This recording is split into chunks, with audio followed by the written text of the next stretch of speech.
All right, everybody. We are a couple seconds. I don't even want to say a couple minutes because it's not minutes for me. I like to start on time, end early, and try to dump as much information on everybody as possible in the time slot given.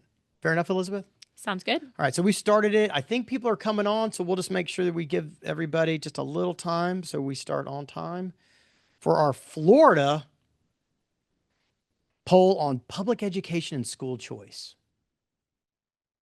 And I think there's some pretty interesting data points that I think that people will get some value. I've released it to our team yesterday, and we're already making some adjustments and some other data points and studies that we're conducting for different school districts around the nation based on this. All right, I have got 3 o'clock right on the nose, so we're going to go and start. And let me do. Elizabeth, as always, gave me housekeeping issues before we can get into the fun data, which is number one. We conduct an annual national poll on public education and school choice nationally. That's already on our podcast from a few months ago, and on our YouTube channel, we'll release how to find all the socials at the end, blah, blah, blah. But Public Education Unfiltered is a podcast. But the national poll is already out, and we do that annually. And I do have some notes in my hand about the difference between Florida, this particular poll we're going to hit today, and some differences I've seen in the national data, because I think that stuff's kind of interesting, right? Other housekeeping items is that if you'd like to ask questions, you can always, people love to just email Elizabeth directly. You're always welcome to do that. She's got lots of screens open up, so she'll be asking questions as we go. And by the way, asking questions as we go is always more fun, a little bit more of a dialogue than a lecture, so to speak. Or you can use the chat bar. Can you, what do they, I imagine people know how to do this because like we went through COVID, but what do you click on the chat button? What do you do, Elizabeth? You just click on the chat button and submit your question. Okay. We'll answer it for you. Yeah, and we'll get to as many as we can. If we don't get to them all, we will follow up with you at another point. All right, I've got lots of data and I want to start rock and roll. And I think that that's all of my housekeeping items right now. All right. Step number one. When did we conduct this? We conducted it in April, which was last month, and it takes a while to combine all the data and look at the interesting points of it. So this is a very recent poll on public education and school choice, all right? Now, we've got some interesting top lines. Top lines are like those big jump out at you moment. I'm going to break this down, but I want to give you a little teaser on some of the things we found. 69% of Florida parents support using public funds, that's taxpayer dollars, to pay for private school tuition, which is vouchers, right? Now, I want to clarify this one time. We didn't just survey parents. We surveyed family members that have a K12 student under their control. It could be grandparents, could be aunts and uncles, could be adoption, could be whatever, aunts and uncles, right? Whoever is responsible for a child in the K12 education space, right? So it's those family members. Sometimes I write parents down just for brevity's sake, but we do check with everybody. All right. So one of the other top lines that I want to make sure we hit is that people are shopping right now for school choice. 1 in 3 Florida parents are considering changing schools next year. There's good news for public schools in that, and there's some opportunities in that also, right? Okay, so we're gonna dig into that. Some methodology questions. I have provided a much more detailed methodology section for people. When I deal with educators, I really like educators. We do a lot of polls. We do a lot around the nation in individual school districts, et cetera. I've been doing research for 20 years. My background, if you don't know me, I'm Brian Stevens, by the way. I always forget to say that part, Elizabeth. Always forget it. And I'm an industrial psychologist by trade and a lawyer. So I love the science. I dig into this. And we get a lot of really good questions about methodology. So I presented this in the slide deck. If you want that, we'll send it to you. Just email us and we'll send you the full deck. But this covers the methodology sections, and you can read it at your own time frame, right? But I think that what's really important for any poll or any survey is that it's unbiased. It follows a set terms of, and I want to try to get this, the American Association for Public Opinion Research. That's the methods that we follow. Here's your margin of error, 4.5%, 4.5%, with a level of confidence of 99%, which is pretty good poll, right? Pretty good data points in this. But anyway, all the methodology is in this if you want to read it at your own leisure, was the word I was looking for earlier. Okay. The goal of this, not very complicated right now. And I think if you're in Florida, you know what's going on, which is we want to do a targeted survey of Florida adults who are responsible for school-aged children in their household, right? So this is not a general public poll of all Florida residents or voters.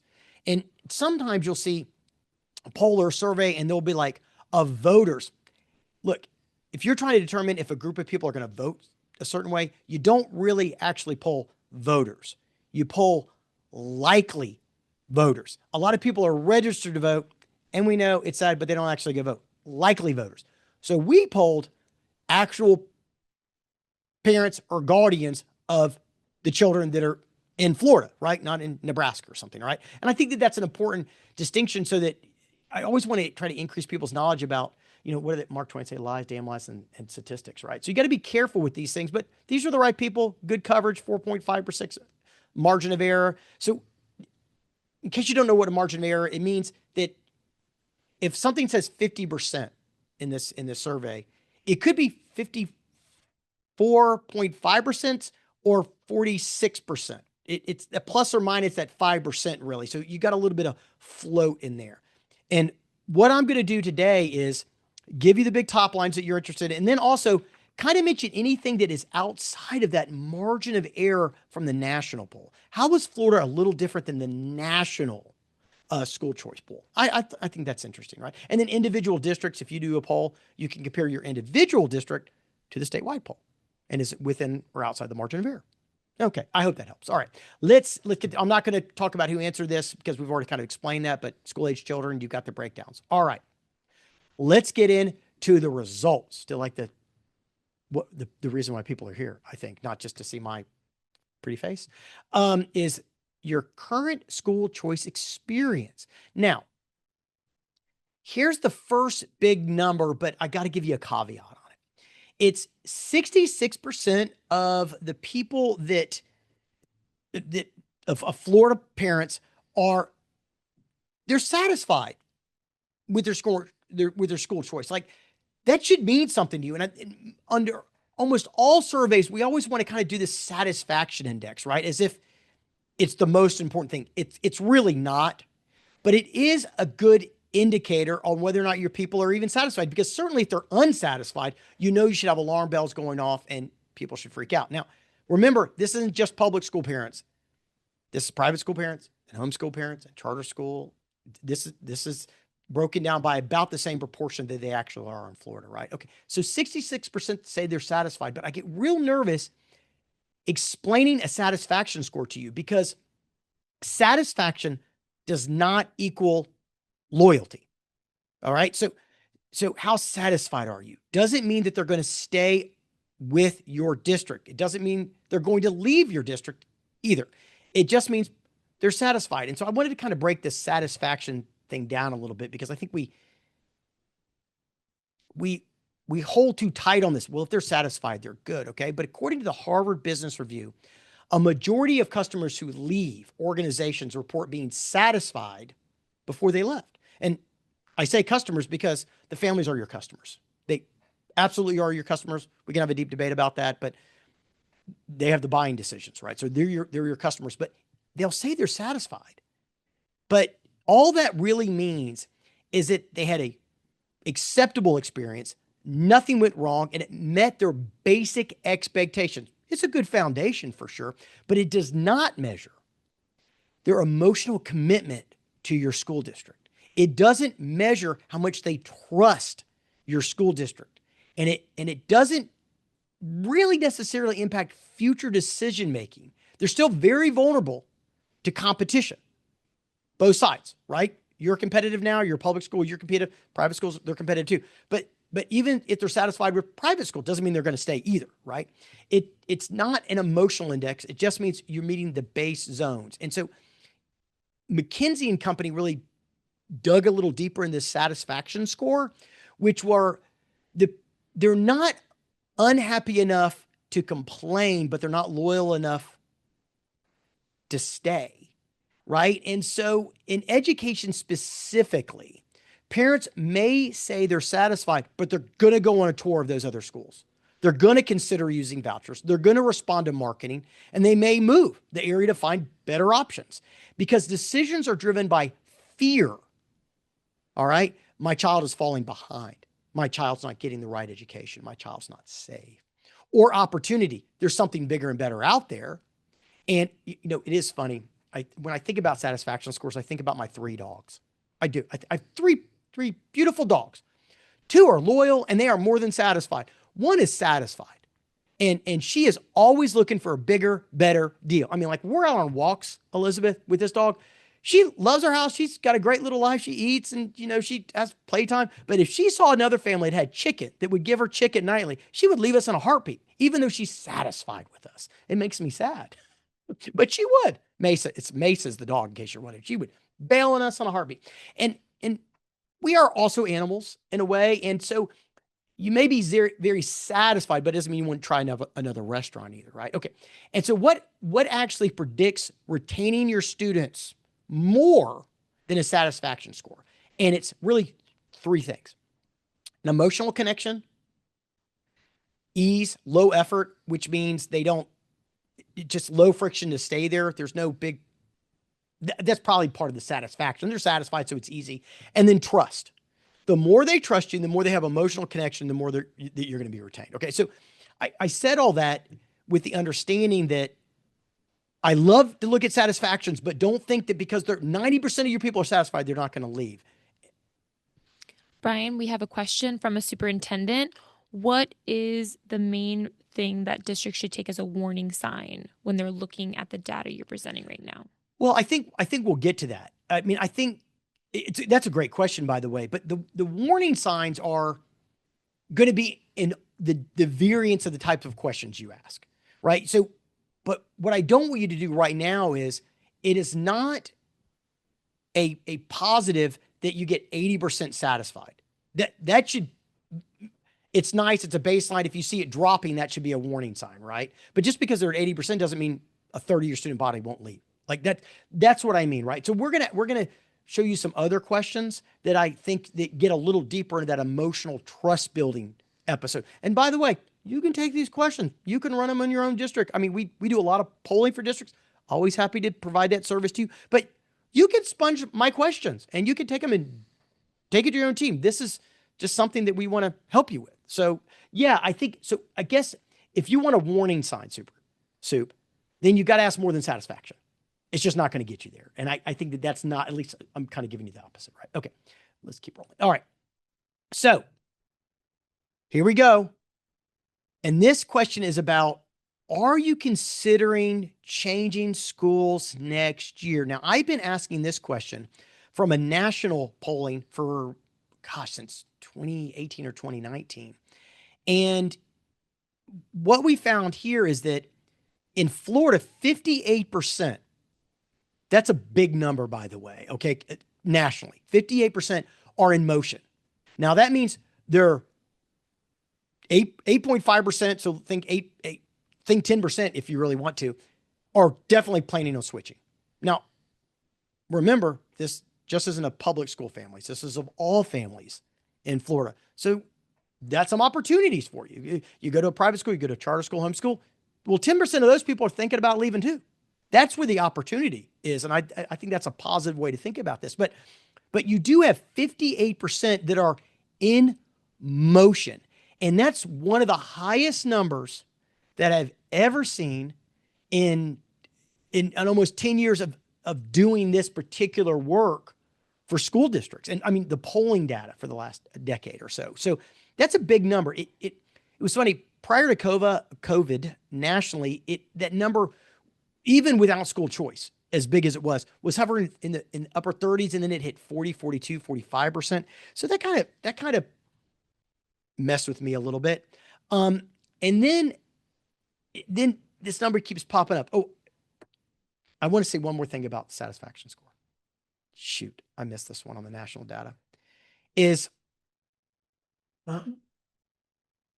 nationally, 83% of families, 83% say they're satisfied with their schools. 42% say very satisfied. In Florida, the satisfaction of their current school choice is much lower than the national average, much lower across the board. Now, I can explain why and I can navigate some of that. But if people have questions on like, why do I think the split, I'll dig into that. But know this, parents are less satisfied in Florida with their schools than as a national number. 83% compared to the 66%. 42% nationally say they're very satisfied compared to Florida's 24. That's a big gap change. So people have a lot more wanderlust in Florida than in other areas. All right. And then this kind of goes up to this 58% of the people are in motion right now. All right. We're going to talk about some individual drivers coming up. All right. So I also think it's good when you're doing polling or data to make sure that you're field testing the question in slightly different ways, right?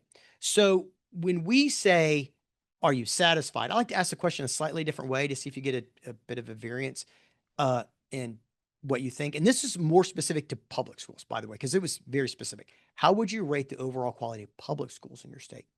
57% excellent or good.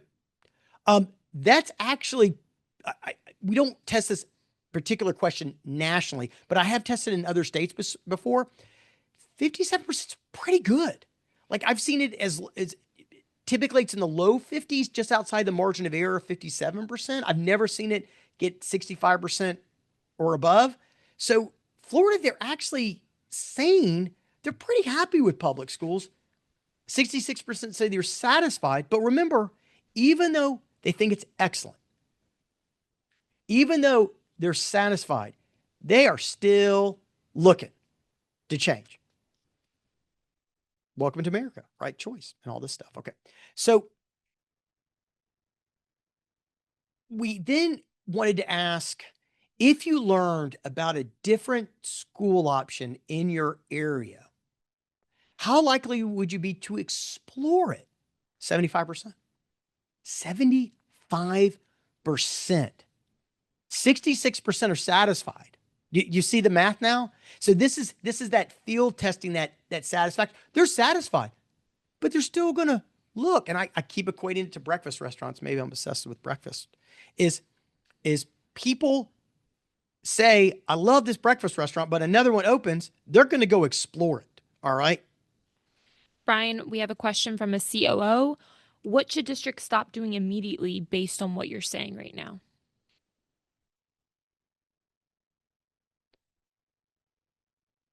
Stop doing? I I guess I don't know. We might have to send him a text or something, or the COO or her a text or something. I'm not really sure the context right now on how that relates to what should they stop doing. I'm more interested in what they should be doing. And what they should be doing is making sure that parents are open to exploring them as an option, right? What they're doing, exploring them as an option, right? So I don't know. Maybe let me tag that. I'm going to tag that. So maybe there's a few things that we'll get to near the end about stop doing. I don't know. That's an interesting question. I really don't know if the data is set up in a way to tell you what you should stop doing, but maybe we can help you focus a little bit. All right. So 75% of families are exploring their options, and I want to make sure that you're an option that they're exploring. I think that that's a way to do it. Now, this is another data point, the 68% that I want Florida districts to really be keen and aware of is that families are shopping earlier than you like, earlier than you're ready for. All right. And I started putting this particular question in years ago because what I noticed was the competitive schools were competing earlier and earlier and earlier, not just in terms of the year, but also like age. We know that the competition loves to recruit children that are young because they stay more years, right? So if you get them in a kindergarten, you can keep them for years. It's a residual income type thing. And I hate to equate it with money, but it's a residual income type thing, right? Because they're going to earn more money on that child over time, right? And more opportunities to educate them too, right? For sure. But what we see here is that what should they stop doing? You should stop thinking that parents wait until the summer pick a school choice. They don't. Most of them, by the time the summer hits, have all, well, according to this data, it's somewhere in the 40% number. 40% of them have made a buyer's choice before the summer hits, right? So you're missing 40% of the people if you wait to the summer to really get focused on enrolling new students, right? This has got to be a year-round effort. And by the way, the earlier and earlier you can start to reach out to parents, it's just really hard based on lack of resources. Anyway, let's kind of keep going with the data. All right. So we're going to get a little bit more granular now. What matters most and to the parents, right? Because when I'm thinking about this trust concept that we were talking about, is more important than satisfaction, right? When a person's making a buying choice or choice to stay or to go, it's, are they getting their emotions handled?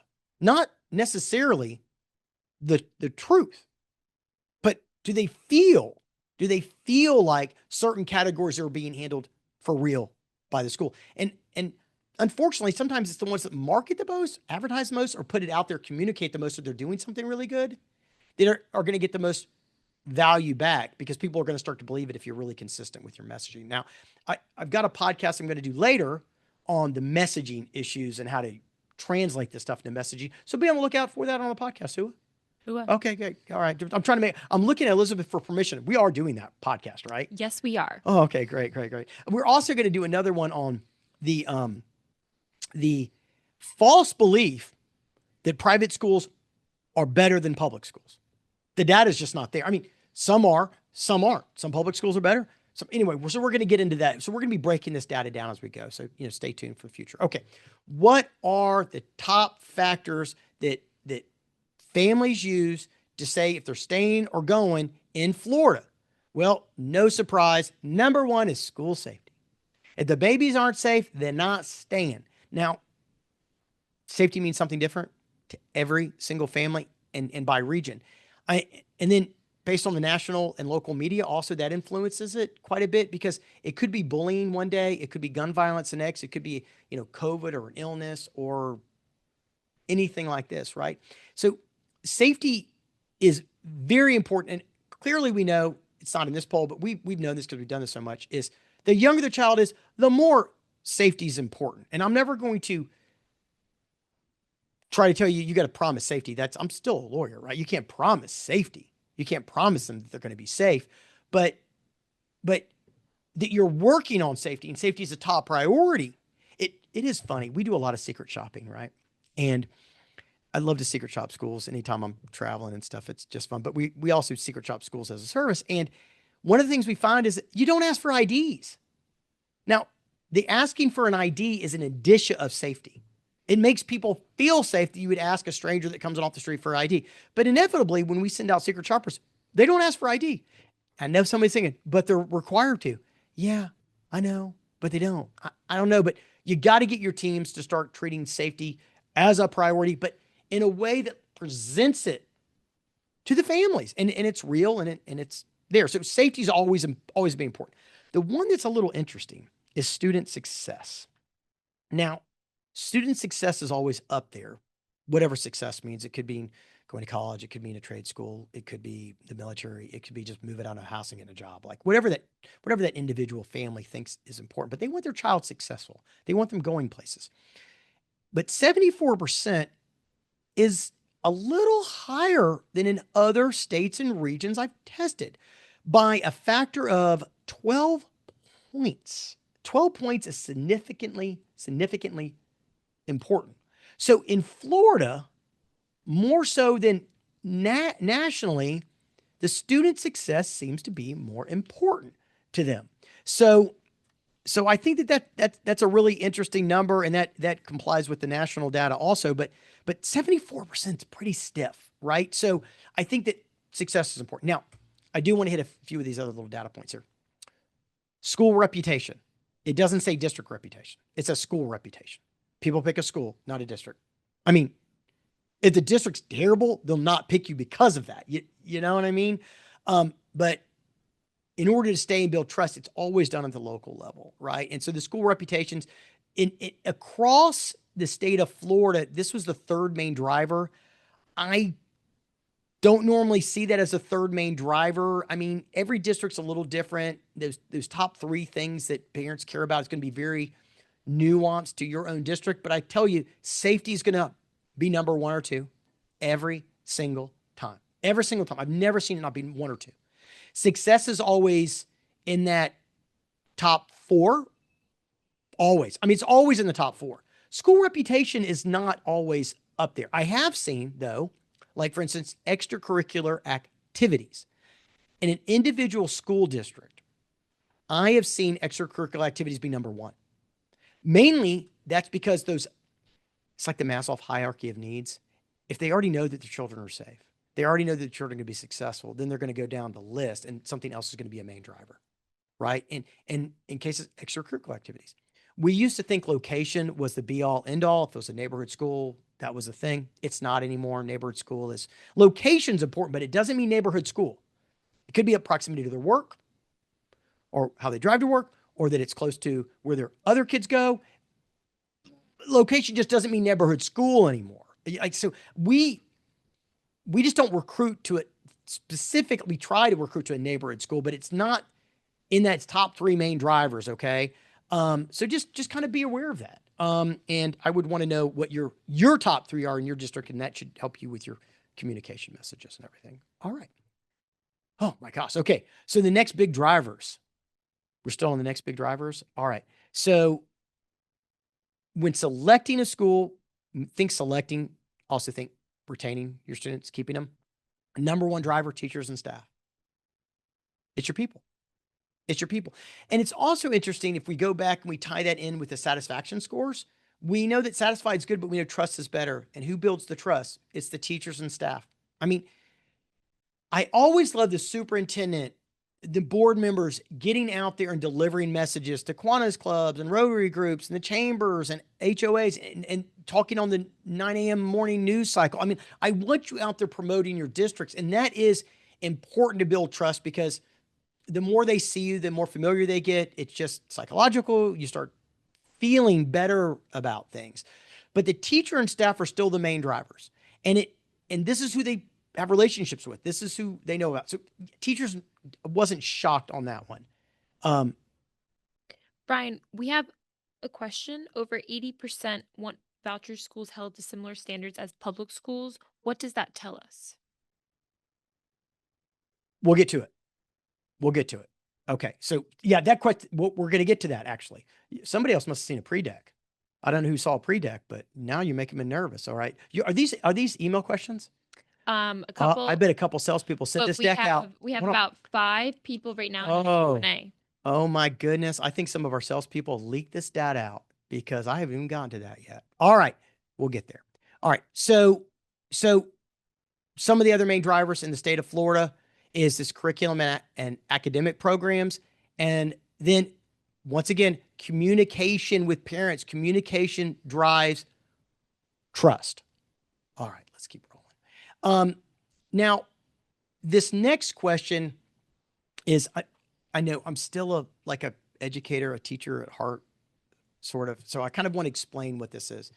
Oftentimes in surveys and polls we produce, we don't necessarily talk about the open-ended questions we do. All these other questions are like multiple choice, right? You can pick more than one choice. Sometimes we try to box people in because the world's just too big if you don't box them in. But I still enjoy open-ended questions because it validates the multiple choice questions, if that makes sense. Because if we ask an open-ended question like this one, what factors do you consider the most when picking a school? And it's just open-ended. If we see a bunch of common themes that we don't ask in the multiple choice, then we change those questions for future polls, right? So this is just that verification. And what do we see? Open-ended question, which we actually ask first, by the way. So it doesn't seed, it doesn't lead the decision maker, which is safety, dominant theme. No surprise there. Academic quality and ratings, mentioned a lot. Teacher quality, curriculum, and then less is these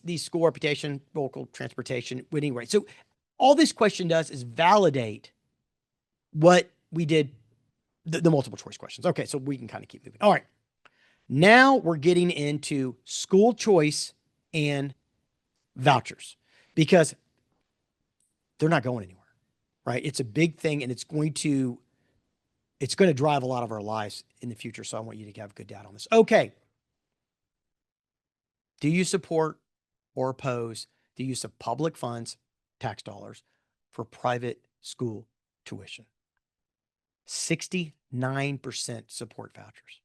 Now, I just came back from giving a speech to a Florida association, and there was some debate. I mean, this was a month ago when this poll was live. There was some debate about whether or not vouchers are going to stick and whether or not they're going to stay with us or whether or not this is just another 5, 10 year cycle. Well, one, I can tell you that history of vouchers are they're continuing to increase across the United States, and they're not going away. No, not since the start of any country has a monopoly been dissolved and the monopoly got rebuilt. And public schools had a monopoly for a lot of years, and that's gone now. But in Florida, when you see that 70% basically support vouchers, that's a massive, massive political mandate. They may not understand vouchers, and they don't, by the way. We're going to get to that. But they absolutely support them.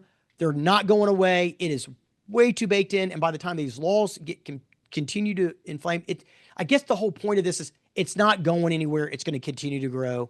So get ready. All right. So now we asked in another statement, which is which statement best reflects your view on school vouchers? So if you were going to have a view, what's your view? And,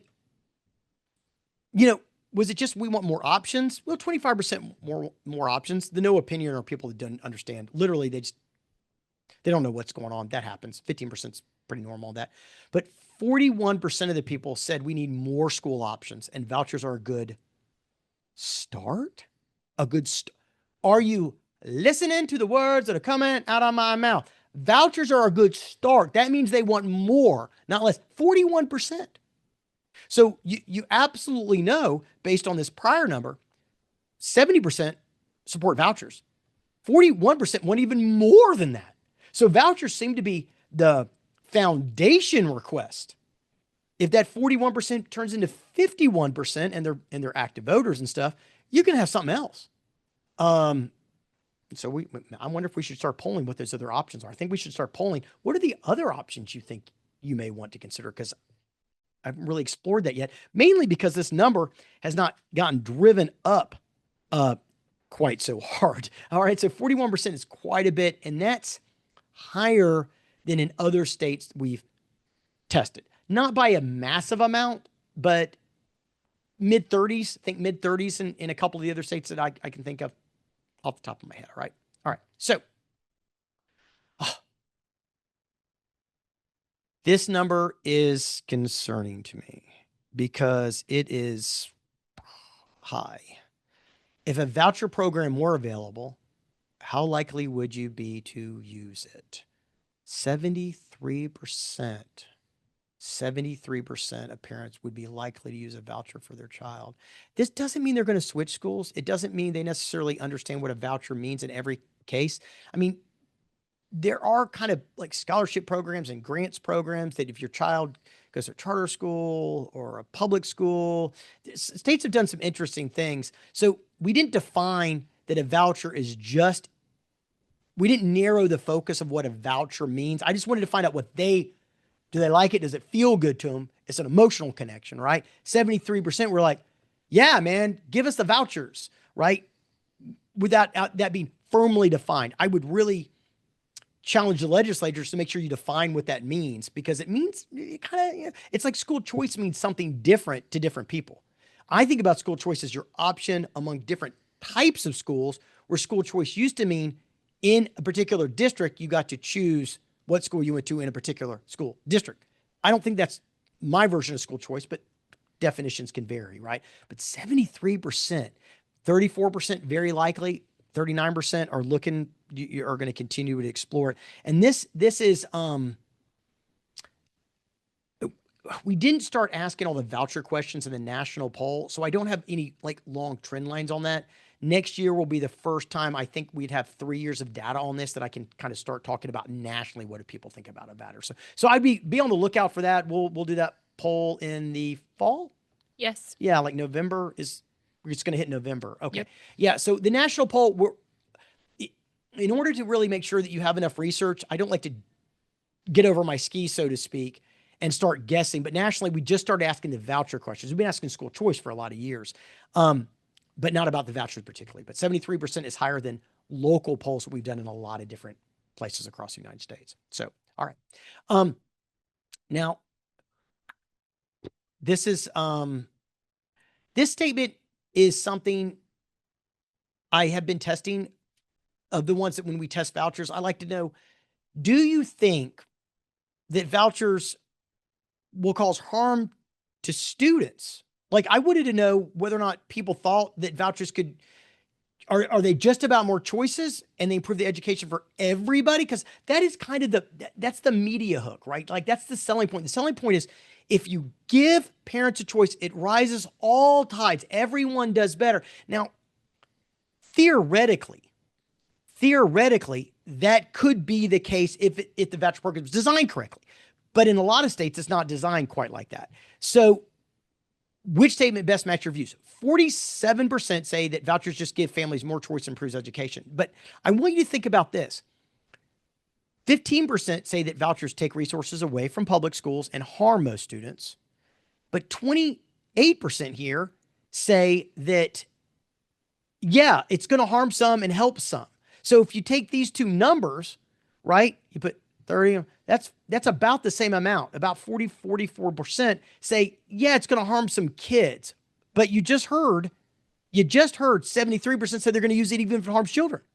You get it? So only 46% say it's better for everyone, but 73% will do it. That means families actively realize.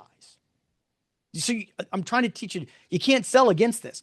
73% of the families say, I, I want it, even though, 40% of those families think it's going to harm some kids, but I still want it because they are focused on their children. That's who they're focused on. All right. And so it feels a little selfish, but I get it. I'm going to worry about my child more than some unknown child, but I think that that's what we're talking about, right? Like each individual family's choice. All right. So let me go here. Okay, so let's go this. Should voucher programs come with the same level of oversight as public schools? Now, what that meant is, do we, the taxpayers, want the public schools and the schools that get vouchers to have the same rules, right? 81% said yes. They want the same rules, right? I got to pause on that because they don't have the same rules, right? And so I'm gonna talk a little bit more specifically about that. But yeah, I mean, 81. We want an equal level playing field. We want everybody to match, and so I think there's some power in that, and that's something I would really challenge the Florida legislators on. Is like look, they want vouchers, but they do want them fair. They want them level. They want the same rules, and I think that's a great talking point. So the same rules. Okay. What do they want the same rules on? And we dug deep on this. They want the same financial reporting and transparency rules. They want the public, the parents say, well, if I use a voucher and I go to private school or homeschool or wherever, they should have the same transparency, the same FOIA requests, the same sunshine laws. At least that's the way I interpret it, right? Which they don't currently have. Brian, we have a question. Why do we think parents believe vouchers benefit some groups more than others or equally? I mean, well, I don't want to get too sidetracked from giving like the raw data today because that's a lot to unpack, and I cover that at some level of depth. But why do we think that it benefits some more than others? Because it does. Like I hate to be like that pragmatic right now, but there's so much science and there's so many studies that I didn't bring today with me, but I can do in a future podcast for sure. And why don't we cover that as a topic? because because I think it was Louisiana and I think it was New Jersey. They did a study, long-term study on like vouchers and like scholarships, and they figured out that like 80% of the people were the same people that were going to private schools before. They just now get a voucher to go right back to the same place. It didn't get a bunch of new children involved. There are also very limited seats in all these other types of schools. So they can't take everybody. So you, I'll let you, with your own mind's eye, try to picture the kind of students they want to recruit. They're not the little Brian Stevens, the troubled ones, the kids with speech impediments and the problems. They want, I mean, if you're going to try to get a customer, you want an easy customer. You don't want a complex customer.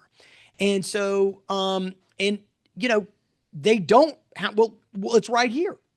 Actually, this is the question. It's right here is maybe you're holding that question for me is they don't have to do financial reporting. They don't have to worry about as a board closing a school. I mean, if you really, here's probably my most simple answer to that.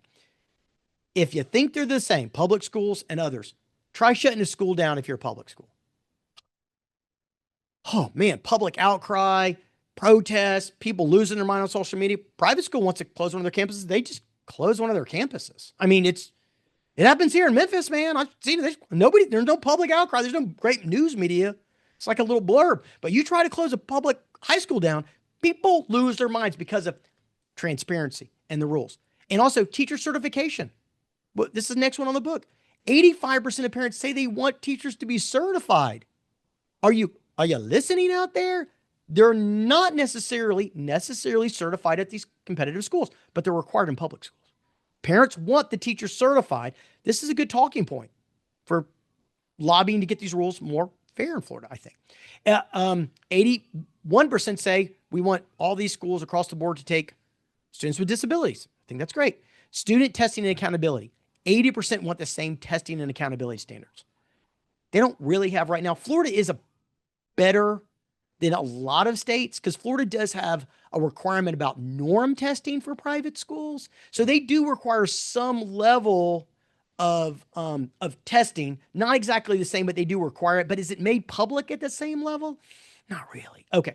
So what we see is that the parents and the families want the same rules across the board. And I think it makes it more competitive and families can pick a lot easier because if everything's transparent, you get a lot more information to pick from, right? If you know how the budget's being used at the public school, if you know how the budget's being used at the private school, right? I mean, the public schools get beat up. And I'll just I'm going to digress just for 10 seconds. I'm going to get to the rest of this data pretty quick. I saw a charter school budget. It was 150 students, I think. And he didn't call himself a superintendent. It was the chancellor or some really fancy title. He was making more than the public school superintendent in the same county, and the public school superintendent was responsible for 90,000 students. They were making the exact same salary. I think these are things that people would like to know if they were being transparent. Okay, so I'm going to keep going. Don't get me on tangents. They just came for the data today. So do voucher programs benefit all families equally or certain groups? This is kind of a follow-up to that one I asked earlier, right? 38% believe only. I'm going to use the word only. I know that that's a trigger word. It's not very scientific, but 38% believe vouchers benefit all families. 50%, 50 believe vouchers mainly benefit certain groups. So they're saying right now, 50% of the people are saying they don't benefit everybody. 73% want it anyway. I mean, wow. I mean, I think that's kind of a big drop. Now, let's talk about nationally. Nationally, 45% believe that it benefits everybody. 38% in Florida. So actually, Floridians seem to be a little bit more knowledgeable about vouchers. I think mainly because they had so much of it in the media the last, 18 months or, really heavy in the last 18 months, 2 years before the new law came into place. But nationally, they think it benefits everyone. And so Florida's a little down that, but in the somewhat group, it kind of equals out. All right. So not a big adjustment from the national stats. Okay. I have now covered the deck. I think I have time for like two questions. I like to end in about 45 minutes. Do you have any follow up questions that you've been posed or in the chat box, for instance? Yes, we have Fire one away. right now from another superintendent. What do you think will matter most to district leaders in the next 3 to 5 years? What should matter most to them? Yes. Well, I'm a very big proponent of you got to do your main job first. And I know we're talking about school choice and we can really move and direct too many resources to this competition. I think you've got to worry about educating the babies. You got to worry about educating the kids. Do your job. But now you have to add on to that bucket. You got to tell people you're doing your job, right? You can't just do your job quietly anymore. You got to tell people you're doing your job, and you've got to actively be in this game of recruiting and retaining students. I know you're thinking about that. I know especially in Florida, it's a really big issue right now, but don't stop doing your main thing, which is crushing it for your students and taking care of your teachers and staff so they can do it also, right? One more.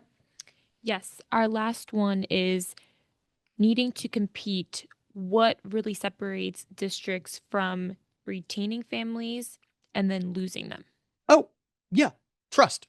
So, what's the biggest indicator of a family staying with you than leaving? Well, they have to have trust with somebody in that school, right? And that's why you see such a big kind of a during those transition grades when they're leaving middle school to high school or elementary school to middle school. Those transition grades mean they don't know anybody up there. So they don't have that trust factor with that next school. And one pro tip, and then I'll shut this one down for today, which is I love to have the teachers and staff from the upper school where those kids are transitioning to come down and do like a family day and get to meet the parents and say hello. I'm not talking about the families going to the from elementary school, like the going into middle school. Let's use that hypothetical, where the families go to the middle school. They can do that. But I'm talking about you come to them, the middle school, the principal, a couple teachers. You show up at an assembly or something where the parents are, and you say, hi, we'd love to have you. Start building the relationship early and often because once again, it's all about trust. If they trust you, that you're working on the child's safety. You're working on that student success, and then whatever the particulars are for that area, great extracurricular activities, great music programs, or things like that. All right. So, Elizabeth, I'm going to let you tell them how they can find this podcast in the future if they want to listen to it again.